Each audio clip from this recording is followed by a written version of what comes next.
Really trying to do is gain trust so that we can work as a group to move forward in these issues, so that other people aren't left behind in terms of in terms of not getting home, or even worse. I think, you know, Greta, it was poignant because the freed hostages, the European freed hostages, said that Jim never gave up hope. He believed our country would enable his freedom in some way, that he was valuable enough just as an American citizen. He believed till the end.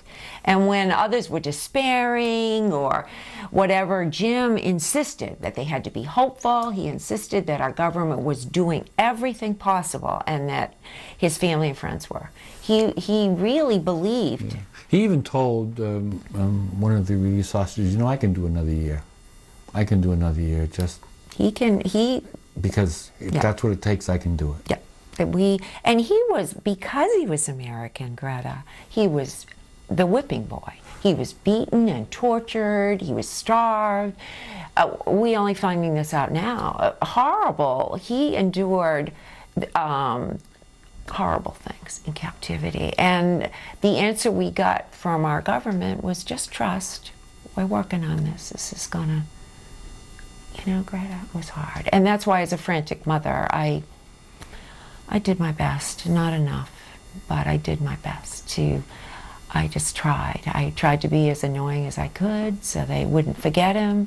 I just tried, you know, but I failed, you know. We didn't get, you know, the attention until the very end, and then it was too late. And again, attention is relative, and we know the world is very complex. Exactly. So they were, you know, the country had the U.S. government had to deal with ISIS, right, had to deal with other hostages. There were conflicting issues. You know, right, you know, bombing to save lives, many lives. Right. Bombing that would affect in a very negative way our sons and life and the other hostages. So we're very understanding of all that. And our questions are, could we have done something earlier, before this all came to this point? If we could have just been part of the dialogue, you know, we weren't. We just weren't, ever, you know. And want to be. Please, let's leave this room with a positive attitude. What we want to do is go forward. We don't want to blame our government. They're not the enemy. ISIS is the enemy. What we need to try to do is figure out some better way so that our kids could be released with the Europeans. That's all we want. I mean, we want the kids home, you know. When you said that you heard from your son, or some communication, not from your son, but communication about a week prior to his death, how did that come? Was that in an email? Horrible email. A horrible email. Again, directed totally at our government. To the website? The email, well, at that point, no. That email came to us, actually, didn't it, honey? Because we had set up an open email channel so that if there was a communication... We were just beseeching them. We kept sending emails and telling, you know, begging them to contact. Right. Every day would you send an email? Oh, no.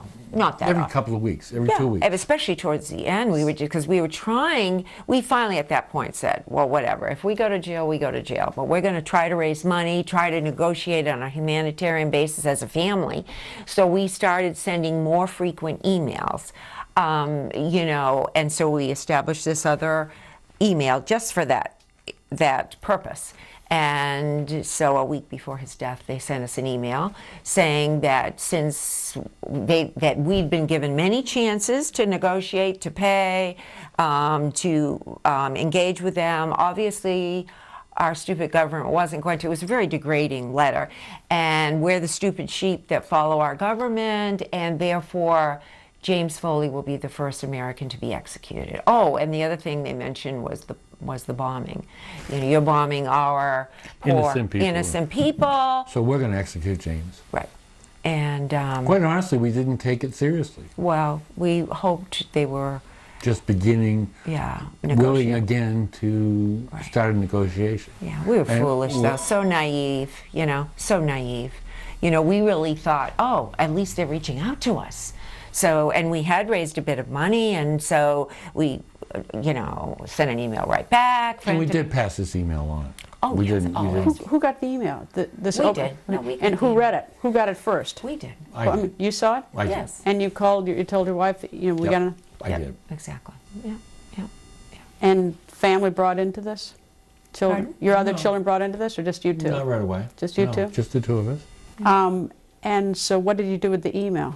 Immediately sent it to FBI. Immediately let them Which we'd know. always done. Which had always done. Yeah. Did they immediately respond? Got it. You know. Yeah. I mean, they got it, Yeah. and they helped us construct a response, which you Well, know, we wrote the response, I'm John. sorry, yeah. We And wrote they the would critique it, tweak it a little with wording. And they were very good about that, talk to us, But I just had already made their our decision. emails missed the mark.